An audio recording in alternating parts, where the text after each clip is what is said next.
This is Nice Work. I'm Kate Young. And I'm Alex Chambers. And it's Band Week. My favorite week of the year. I think it's important to shine a spotlight on some of the more obscure forms of art, like rock bands. Yeah. Hey kids, back in the 20th century, there was this thing called rock music that was really popular with the youth. Yeah, and then in the 21st century, middle-aged people started making cover bands of famous rock groups. So our co-host Tyler Lake talked with writer Stephen Dusner about the R.E.M. cover band that just played in Bloomington. But, Alex, no rock band starts out famous. True. So let's go back to a story I did about why singer-songwriter Amy Olsner founded Girls Rock Bloomington. And I talked with a band of singers that call themselves Voces Novae. They sing about architecture and science and math. They're more of a choral group, technically. Technically. All right, all that music coming up on Nice Work after this. Do you want to be a rock star? I want to be a pop star. What do you have in you that's going to make you good at that? A lot of excitement. And encouragement for the other people. I'm Slay. Well, I love it. I love singing. And also I feel like I went to a Lizzo concert a while back, and what really I thought was really amazing, besides her fantabulous voice, is that she put on such a good show, and like she sang just as good as in concert as she does on recordings, and I think that's really important because it shows that you're not super produced and And do you want to be a performer? I really want to be a performer. Really? What do you want to do? I want to be the singer and the main person that leads the whole band. There's a reason why I didn't feel like I could even get started with music till I was 27.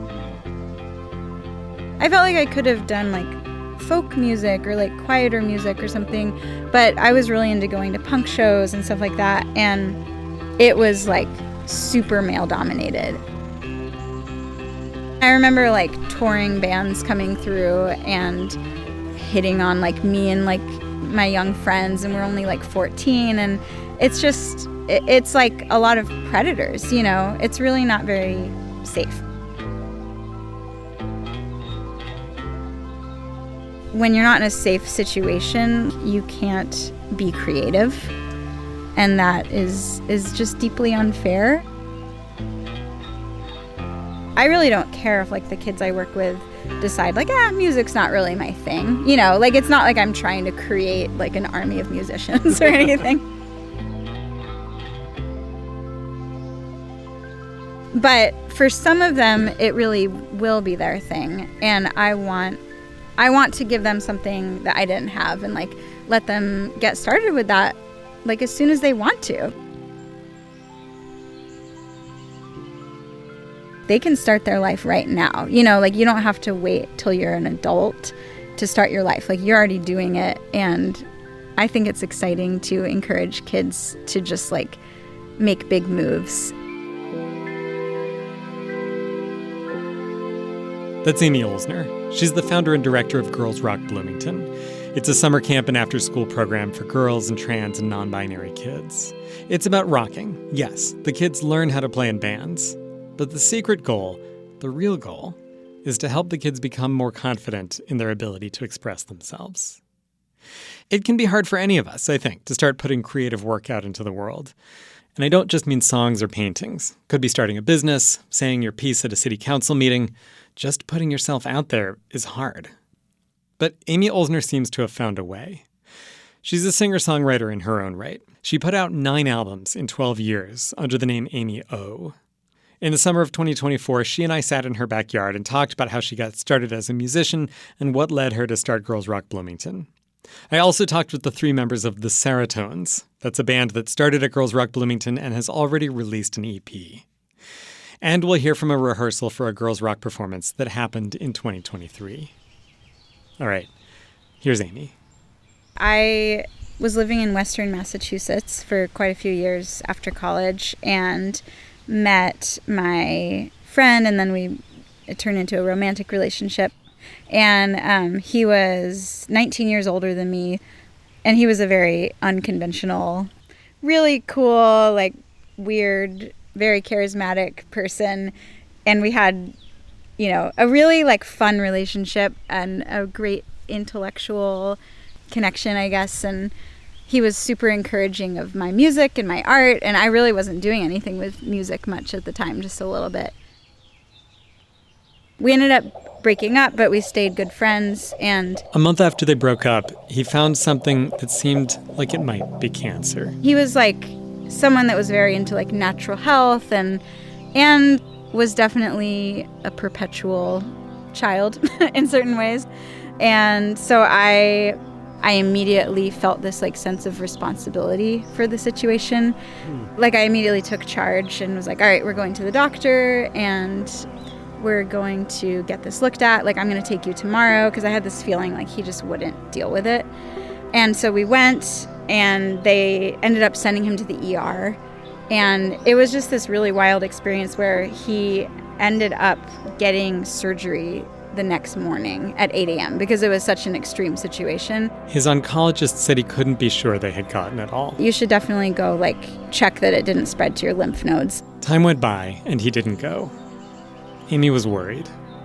But it was complicated because they weren't together anymore. And I'm like 19 years younger than him, Right. you know? And he's a grown-up, and Right. I'm 26. And I was just totally lost in that situation, completely consumed by it, losing weight. And I developed all these like stomach issues and kind of almost like sympathetic pains. I actually still have like digestive trouble and all this stuff that like started then. It was a stressful time, and he was only getting worse. In the meantime, I was trying to figure out how to move on with my life, and I felt like I didn't really know what to do with myself.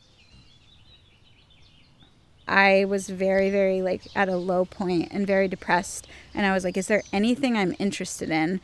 And I thought, I've always wanted to work at a girls' rock camp. Oh, really? And like it makes me kind of emotional, but just thinking about it. Like so I looked up like the Brooklyn Girls Rock Camp, and I was like, I'm going to sign up to volunteer and then just like see where life takes me. Because I just wanted to do something that was like life-giving and kind of get myself out of that situation or you know, just have some other identity outside of it.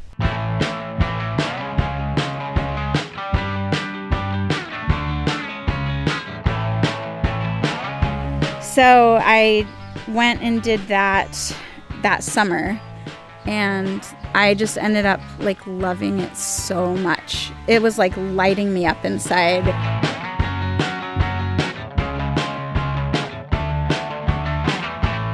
And it made me feel this confidence for the first time ever around like I could perform music. Like it gave me that, even though I was an adult, but I really hadn't performed music very much. And also like I had never seen that many like women and non-binary and trans people who were really good at instruments. I had just never been around that. So it was like kind of mind-blowing. I was like secretly learning along with the kids because I kind of like pretended I knew guitar better than I did because I signed up to be a guitar coach.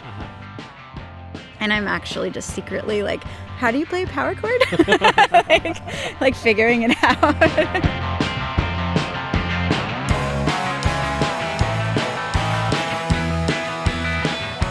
I ended up loving it so much, and I decided to move to New York.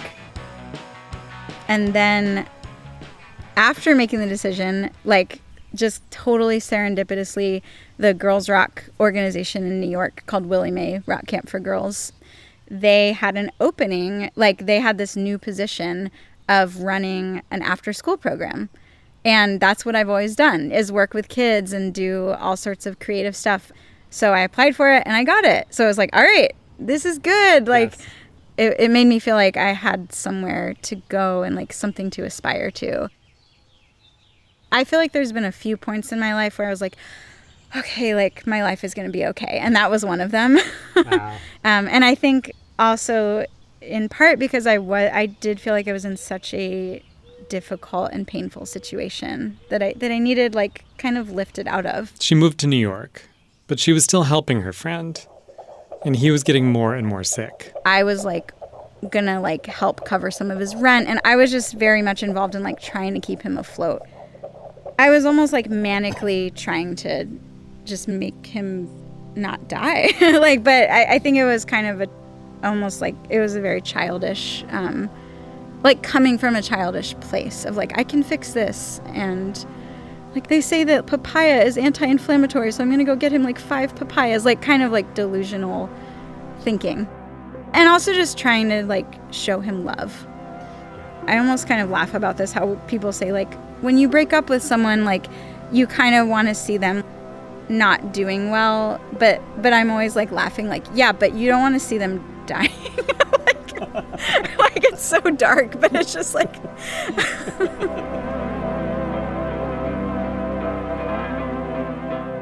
She was in New York, calling him all the time, but also feeling complicatedly relieved that she wasn't there as his illness started to take over. It was very stressful. In part also because it just felt like there were no adults around. You know what I mean? Like because he was in denial. And so there wasn't a system really in place. Like he had a lot of friends and community members helping him, but it wasn't like going through the usual channels when someone's sick of like go to the hospital and like they have a doctor and they have people watching over them. And so it felt terrifying to me. And just like witnessing, I had grandparents die, but I had just never seen somebody's body deteriorate in such a brutal way. And then he died.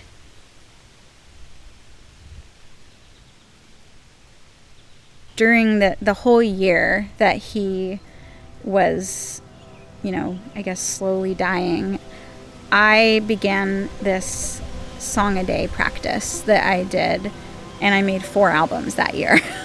And that like very much kickstarted my music career. How did you realize that you kind of needed to do that? And like what did it do? Yeah. So I had done this thing called Fun-A-Day with my friends in the past. And it's like a project you do in January and it to like beat the winter blues. And you do like some sort of creative daily project. And then at the end there's a show. And I responded really well to it. I really liked the structure of it. In a way, it takes the pressure off because you're just doing it every day, so you're exercising that muscle. And I felt like I got a lot better at songwriting because I had done that the first time I tried. So when the next year came around, I was like, I definitely want to do that again. And I basically decided not only was I going to do it in January, but I was going to do it in April, July, and October. This is 2012. And I was going to make an album each time. And I think that I needed to do that because I was having such a hard time. I really didn't want to basically get like devoured by that painful situation. So it was like me just like, I'm thinking of Harold and the Purple Crown or Crayon, that book, and like how he is able to like draw like a little life raft to get him out of something. It was like that. When you're going through something that feels like senseless, and awful, I think it feels important to make something out of it. Like that is what makes life okay. He was like so supportive of that project and so supportive of my music. And it was really like extremely poignant because every album he listened to except the October one because he died in November. So I hadn't made it yet.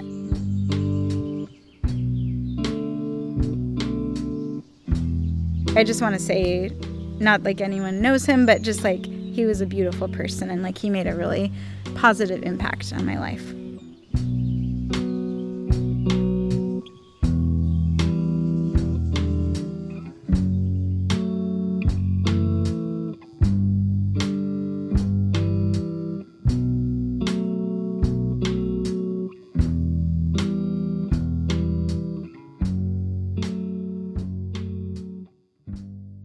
The Seratones are a pretty new band based here in Bloomington, Indiana.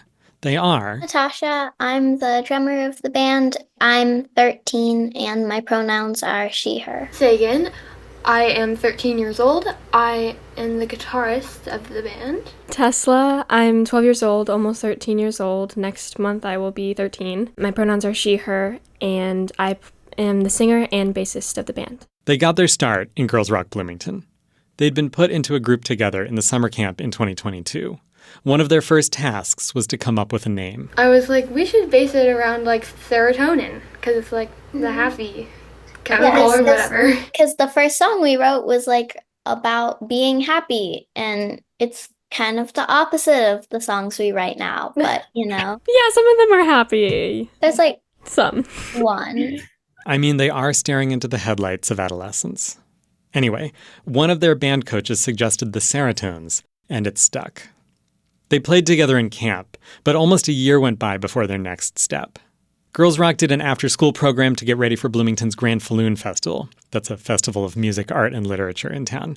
That was the Serotones' second formation. Amy could tell they had a good thing going, so she put them together again at Summer Camp 2023, where they really killed it. And Girls Rock was invited to perform at the Russian Recording 20th Anniversary Showcase. And Mike Brodowski, who runs that recording studio, asked if there were any camper bands. So I thought of them because, all the camper bands were amazing, but they just felt like kind of the most ready since they had this previous experience together. Russian Recording is, as you might have guessed, a recording studio here in Bloomington. Once you start saying yes, people start saying yes to you too. Russian Recording offered each of the bands that played their 20th anniversary show a free day at the studio, which we used to record all of the original songs that we had written so far. And that became our EP. Happy But Alone came out in January 2024, and that led to other things. I noticed that they were starting to get gigs around town. They've played a bunch of shows the past few months. They're generally the youngest band, but they haven't let it go to their heads.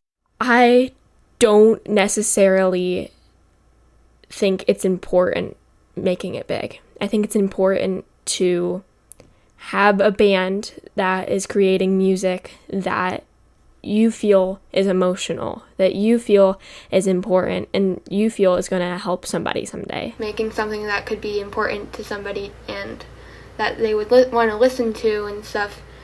If we got bigger or more popular while doing that, that's probably what would happen, but it's not the main goal. It's a good insight. There are more important reasons to make art, but it can also be a way to build your own confidence. You discover things when you start to put yourself out there. Back when Amy was in New York, she was having a great time at the Willie Mae Rock Camp, but she was also wondering what other possibilities were out there. I also, at the same time, was thinking, is there anything that I enjoy in life? Because when you're going through a dark time, you have to wonder that. And I realized that I was very curious, what would happen if I tried to go for being more serious about music. I decided to start playing shows around New York. Do you get nervous? Oh, for sure. Always. I've been on stage so many times and I always get nervous. But not nervous in a way that at this point stops me from singing. And then I decided to plan a tour. I had never been on tour before for music. It's a little scary sometimes. Yeah. I feel like actually a lot of people have been saying that. Yeah. Lots of people say that. Because it's scary. And I got in touch with Justin Vollmer. We just knew each other a little through music, and I had always loved his music and had a crush on him through his music. He lived in Bloomington, so I thought I'll stop in Bloomington and see if he can set up a show, and I have a crush on this person. This will be fun. Totally. And so it was just one of the stops on the tour, and I came through here, and then I went on my travels for the rest of the summer, and we kept in touch. And I don't know, it was kind of like a love at first connection type situation, and we just fell in love really quickly. And then I decided to I was if I can get a job in Bloomington, I'll move here. So it was all kind of nuts and really fast. Yeah. I just take some deep breaths and just perform without thinking about it. And how does that feel to perform? It feels really nice when all the audience clap and shout. I ended up seeing that there was a job opening at Rhino's Youth Center, so I applied for that. That was the visual art program director. I just pretend that literally nobody's there and then I just play. That's cool. And does that go okay? Yeah. And again, I was like, I don't really know that much about art, but I'm just gonna kind of pretend.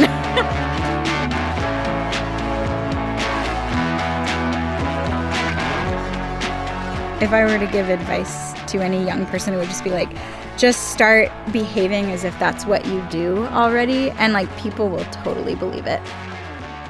And even just the way you like present your music is actually pretty important.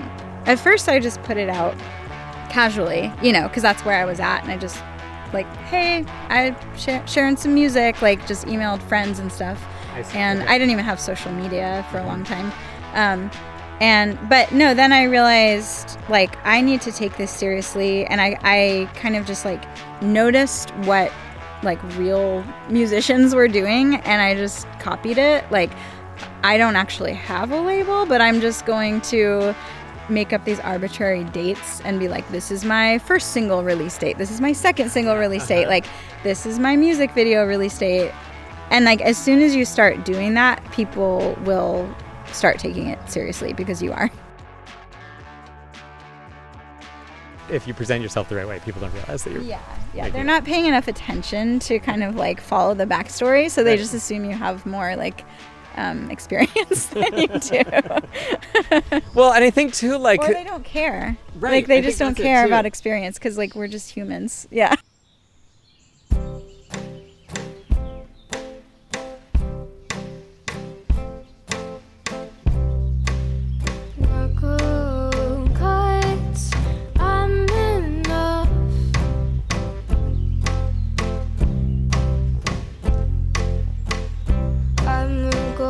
In your home, happy but alone. I'd be interested to just hear you say why it's important to have this space that does not include cis boys. I mean, I think it kind of goes back to my actual experience, like, and not like for one, as a kid and a young, a teenager, a young adult, like I was really interested in music, and I experienced a lot of sexism, and it was very discouraging and upsetting. And I've always like, I don't know, like I am cis and everything, but I mean, though I kind of can totally relate to like, I can feel that non-binary range, I guess, in myself, and I use she, they pronouns, but I also like for sure experienced the privilege of like going through life essentially as a cisgendered woman. But I've just always felt almost like a passion around gender expansiveness. Like it feels really exciting and important and like life-giving to me. Because I mean, the gender binary is so bad for everyone, like for the male-female dichotomy, and it's just so rooted in like everything that is kind of restrictive about our world, and it's connected to everything, like racism and hurting the earth and all of it. And I just think that like people who are open to the multitude of like gender expression are leading the way in like a beautiful new world. and I've felt that way for like naturally since I was a child, like since I ever heard of it. Like it's just, I feel like I was just born feeling that way. Yeah. Okay. So it cool. Became like something people were talking about. Yeah. Tell me more about that. I don't know. It just probably like I felt so restricted. I just felt very sensitive to what was expected of me as a girl and like being raised as a girl, and I just think I had an awareness that was very limiting at a young age. And I could see that with boys too. Hi, Bertha May. Hi, what can I get y'all folks? Me and the little lady will have 2 root beers. Slim Stewart, is there a problem here? No. Yes.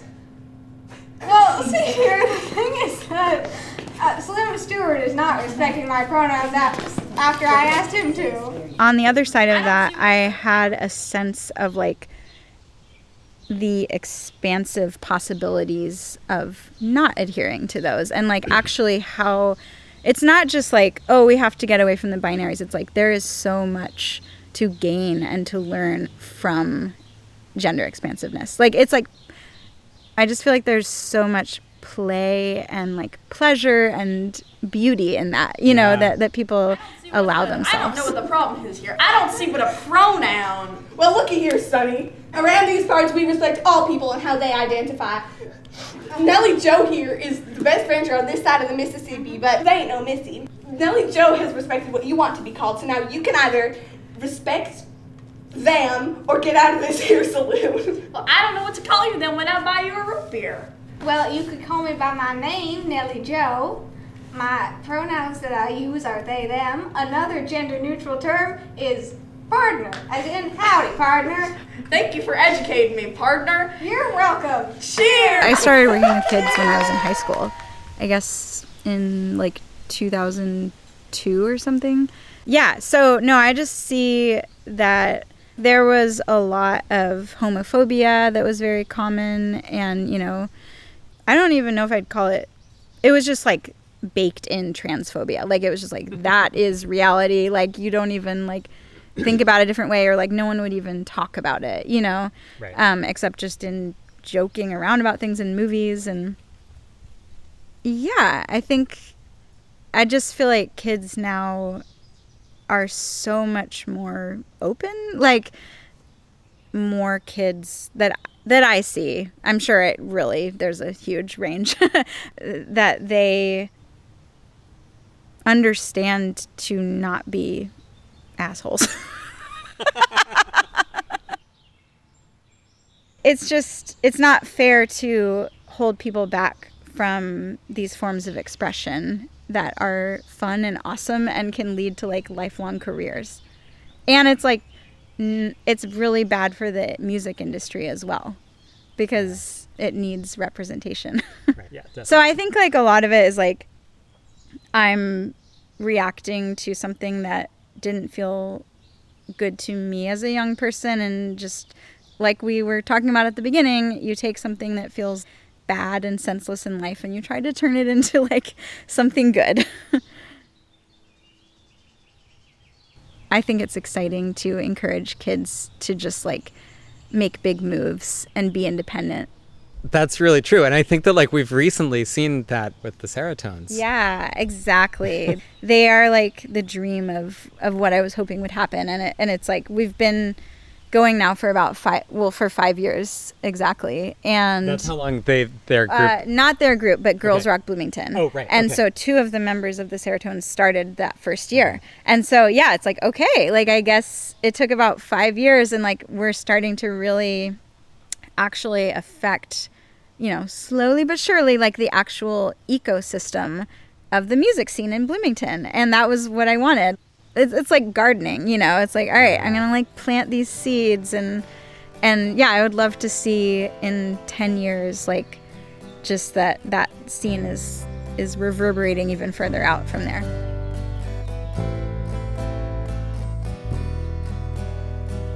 Fly through fields of stardust, nobody's stopping us. We could be stardust if we just believe.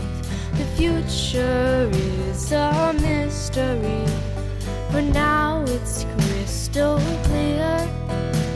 Just wish that you could be here. Stardust, stardust, I'm leaving a trail of stardust. So one day you can find your way. I should've listened when they said we shouldn't be together. 'cause I'm destined for a life of misery, and you'll be stardust forever. You can learn more about Girls Rock Bloomington at girlsrockbloomington.com. For Nice Work, I'm Alex Chambers. So one day I can watch all the stars fly away.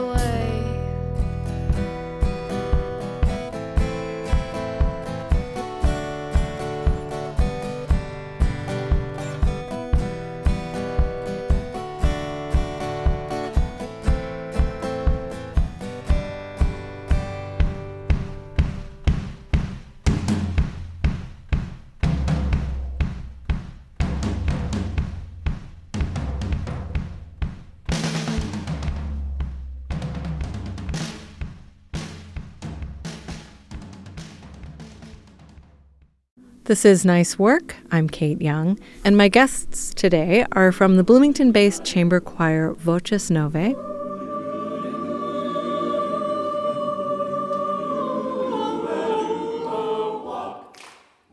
I'm Susan Swaney. I'm the artistic director. I'm Abby Hinkle-Roman. I sing soprano in Voces Novae. And Voces Novae is Latin for new voices, and their stated mission is to use music and the arts generally to explore ideas that enrich and inform our daily experience.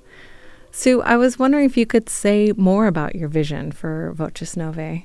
Sure. I like to think of it as taking the choir concert and turning it into an exploration of something. And sometimes that exploration is of an unusual venue. We've sung at a goat farm all over Columbus. We did a walking tour of Rose Hill Cemetery. So we've done, things in unusual places. But then we also like to sort of take the music and put it into unusual contexts of ideas. So the last one was about the astronaut Gus Grissom and the moonshot. So that was one. We did a sort of think concert about should I stay or should I go? All the things that come into that on a micro level of, should I stay in this relationship, to a macro level of should I leave my home because it's war-torn, and everything in between. So that's how we do it. Abby, can you talk about your role in Voces Novae, or maybe you play a couple of different roles? Yeah, a lot of us play several roles in the choir. I've been in the choir, I think this is my 13th season. I entered in my 20s, and now I'm in my 40s in Voces Novae, and it's my favorite thing that I do. And I sing soprano, and I also do graphic design, and I'm a composer, and we've sung a few of my pieces. How do you approach a new piece with the group in mind? Like, I know you've worked with poetry in the past, so is the poem kind of the starting point, and how do you develop a piece? Yeah, the text really helps.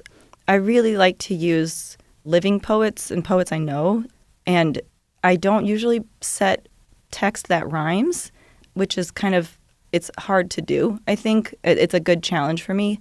We have an amazing poet in the choir, another soprano, Mary Craig, who's become a really good friend of mine, and I've set one of her pieces to music. And when I compose, I tend to have Voces Novae in mind because it's the choir I know the best, and I know we can do anything. It's not always easy when we start, but Sue really ushers us along well. So Mary and she wrote a poem about her son, Simon, called Perigee, and I set it to music several years ago now. We put our whole heart and soul into that, and Mary made herself vulnerable by letting us sing that piece and letting me set the poem. It turned into a 9-minute composition, all a cappella. It goes into, maybe 12 parts at times with lots of soloists and a reader reading certain parts of it. But it just came together very naturally.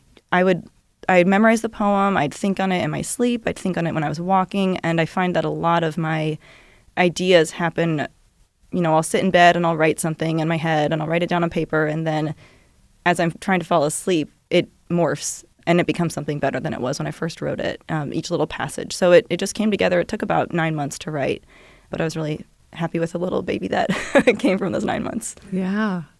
So I guess I'm going to be honest and say that this kind of music, like choral music, is not a natural draw for me. And I think for me, it's about what I've been exposed to. It's about just not being familiar with this style of singing. I don't feel like I know how to listen to it. And I'm sure that that might be true for some other people too. And I'm wondering, how do you invite people in who may not be as familiar and as comfortable with this kind of music? Well, I would say that, first of all, the context helps. So if you're not just listening to a piece of music as a piece of music and expected to understand the language of the music, you're thinking about the idea that went into it. So, for example, the 9-minute piece that Abby wrote was part of a concert about how our brains tell stories and make sense of things. And it came toward the end of the program, so there was a lot to think about during that 9 minutes. Okay. And during this very emotionally laden piece. On the other hand, we do a lot of really fun music. I mean, we had a sing-along of David Bowie on our last program. Okay. The music isn't all real serious. We sing every possible style of music pretty much that we can reasonably sing, as our group.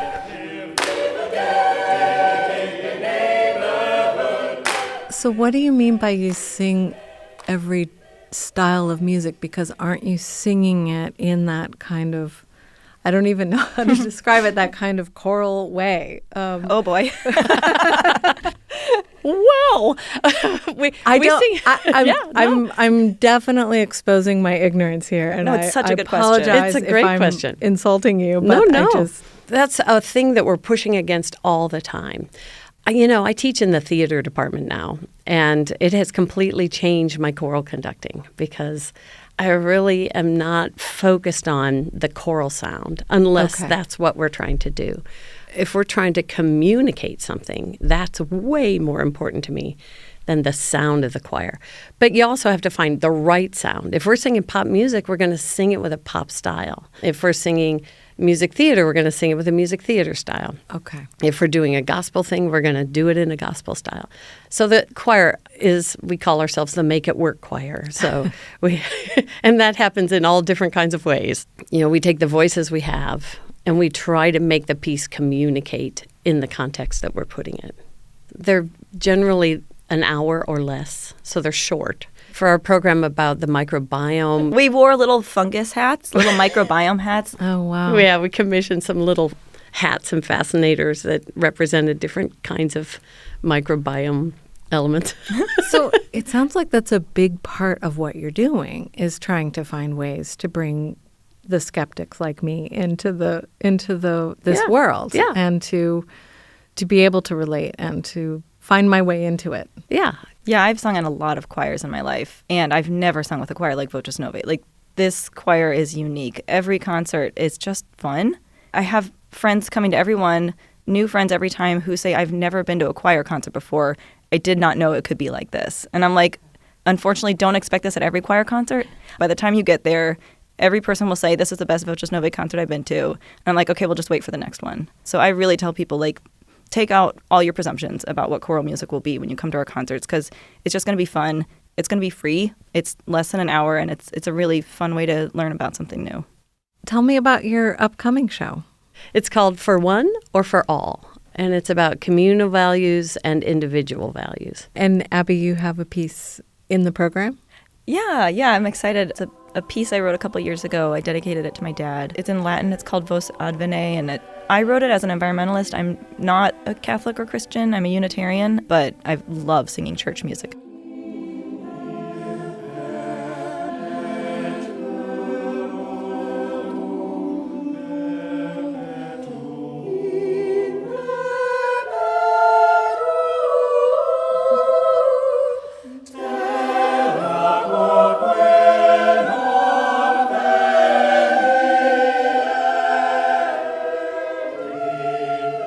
It works perfectly on this concert, and it's so beautiful. I mean, the other night we were singing it, and everybody had tears in their eyes as they sang. It was really, we were standing in a circle.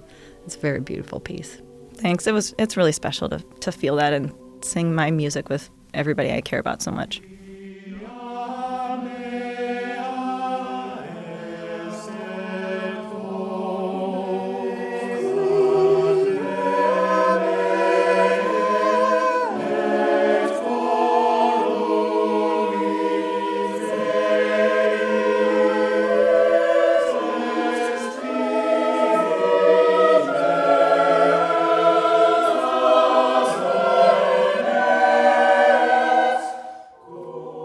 That was Susan Swaney and Abby Hinkle-Roman of Voces Novae. We have links to their work on our website, ipm.org/nicework. There will be 2 performances of this show, and it's on Sunday, April 12th at 5 p.m. and 7 p.m. at the Unitarian Universalist Church in Bloomington. I'm Kate Young, and there's more nice work ahead.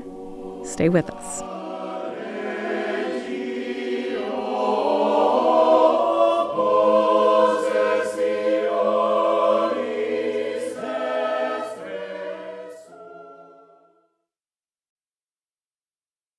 This is Nice Work. I'm Tyler Lake. And I went to an odd show recently. A good show, mind you, but odd. It was a cover band touring R.E.M's 1986 record, Life's Rich Pageant.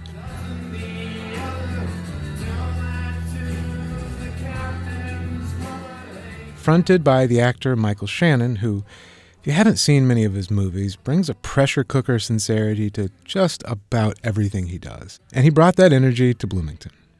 He was there with some other pretty famous pals, and it was all so interesting to me and maybe even a bit perplexing. So I dragged Stephen Dusner, rock critic, author, and all-around great dude, into the studio to talk about that show. Stephen actually interviewed the band a few years back for Uncut Magazine when they were touring R.E.M's album Fables of the Reconstruction. I would say this is an R.E.M. cover band the way R.E.M. is a rock band. It doesn't even begin to describe what's going on here. Personnel-wise, it's Michael Shannon, the actor. I would say he's playing the Michael Stipe frontman role. That suggests that he's trying to imitate Michael Stipe in a way that I think a lot of cover bands will have somebody who dresses up as Axl Rose or wears a lot of purple like Prince. But I feel like he's maybe even approaching this the way he might approach a role, where it's an interpretation of Michael Stipe. Beyond that, you've got Jason Narducci, who is a veteran indie rock guitarist who's done a lot of work with Bob Mould, for instance. And then you've got, the bass player from Wilco and the drummer from Superchunk. If they were playing original songs, you'd call them a supergroup. Yeah, no, that's exactly right. Yeah, but they're not. They're playing R.E.M. songs, but I still think they're a supergroup. The real cinnamon and sugar on top of this treat was seeing R.E.M. bassist Mike Mills not just sit in, but come up to the stage with real enthusiasm for what this band was doing. It was amazing to see him be, so supportive of this project. Totally they could have just said, you have our blessing, but they're not involved in any way. But for him to kind of come out and be very public in his endorsement of this. And there is logic as to why this group even came to Bloomington and why Mills made an appearance here. R.E.M. recorded Life's Rich Pageant in Bloomington at Mellencamp's Belmont Studios. They recorded here in '86, in spring '86, just about 40 years ago exactly. They really liked the sound of the guitars and drums on John Mellencamp's album Scarecrow. That's what brought him in. That's what brought them in. They came to Bloomington to work with him specifically. And the album that they produced is very catchy, very rock, very, I don't want to say aggressive, but it is, the tempos are really upbeat. Everything's very dynamic and sort of outgoing, especially after the sort of weirder, more insular Fables of the Reconstruction. This is like a big pop rock record.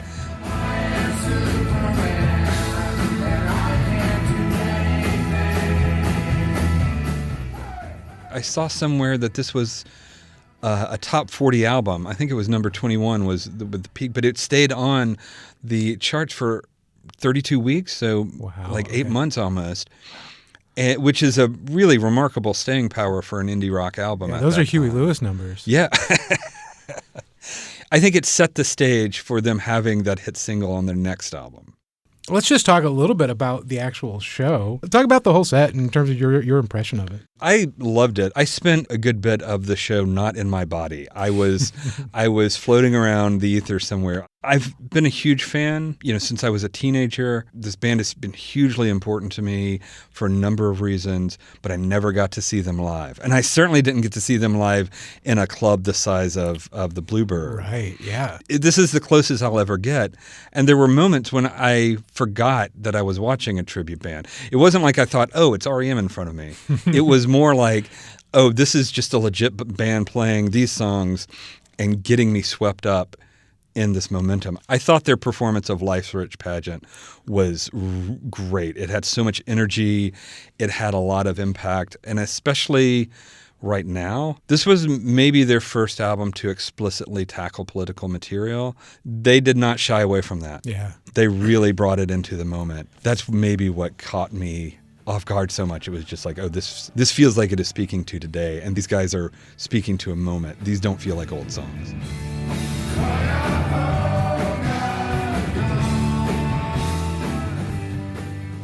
Rare for a cover band not to play the two biggest hits, arguably the two biggest hits of a band. I don't want to say it felt like entitled or audacious, but it felt somewhere in there to not do Man on the Moon and Losing My Religion. Oh, that's funny. Because I thought you meant The One I Love and Losing My Religion. But Man on the Moon, that's interesting. I guess they got like more actual big hits than I would have originally thought. When you look at the tour dates for this show, Bloomington is an outlier in a lot of ways. And I get it, it's because the record was made here. But do you know anything about how they ended up getting here? I don't know right off the top of my head. I like to think it was me. I got to interview Michael Shannon and Jason Narducy, as well as the rest of the band and some of R.E.M. for a big cover story I wrote for Uncut Magazine when they did Fables of the Reconstruction. And I asked them if they were going to do Life's Rich Pageant, and they said yes. And I told them, you have to come to Bloomington. So whether or not they just kind of rolled their eyes at me, or whether or not they were like, yes, that's a great idea, or maybe they had heard it before, but I like to think maybe I had something to do with it. I seriously doubt it, but I'd like to think I'll give you the credit.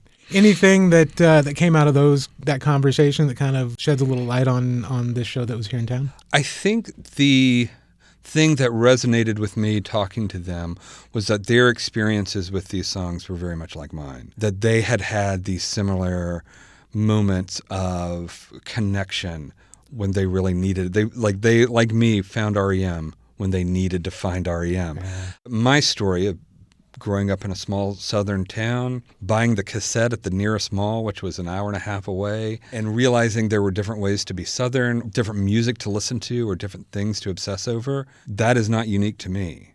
And I think that defines the band's relationship to R.E.M. I imagine it defines the relationship to R.E.M.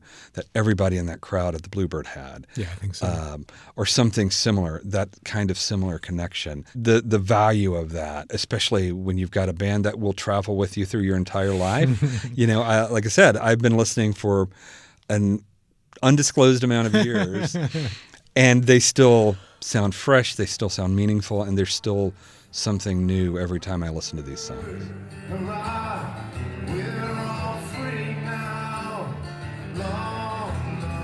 There were some folks in front of me, my age, maybe a little older, late 40s, early mid 50s, and they were so excited that if you were to, keep the focus of the camera shallow, there's no way you wouldn't think that they were at an R.E.M. show. And not an R.E.M. cover show. I mean, songs would start and they would grab each other and start hugging each other and shaking each other. And I thought and for R.E.M. fans, that's literally is as close as they'll probably ever get unless something crazy happens and the band gets back together, which seems on the highly unlikely side. It feels highly unlikely, and there's a part of me that hopes that doesn't happen. They've handled retirement as well as they handled being in a band, and more power to them, and just let it be. I think these tours by Michael Shannon and Jason Narducy have been almost more powerful than a reissue or some big box set or something like that, because it shows how these songs still have so much life. They're not in a museum.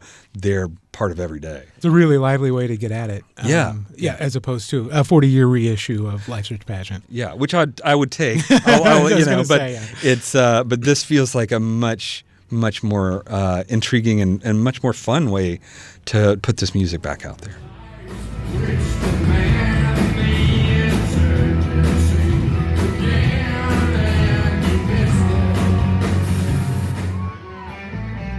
Thanks to writer and critic Stephen Dusner for helping me explain what, for a lot of us at least, was kind of an unforgettable experience.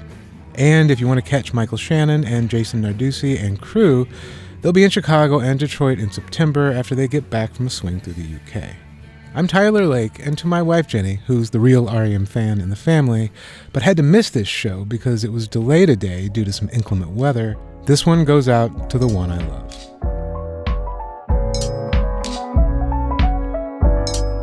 And that's our show.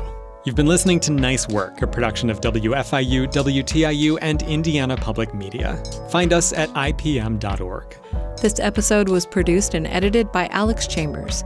We get production help from Danny William, Holly Wilkerson, Carl Templeton, Leo Pies, Jillian Blackburn, and Jonah Ballard. Our theme music was composed and performed by Alan Davis. Additional music from Universal Production Music.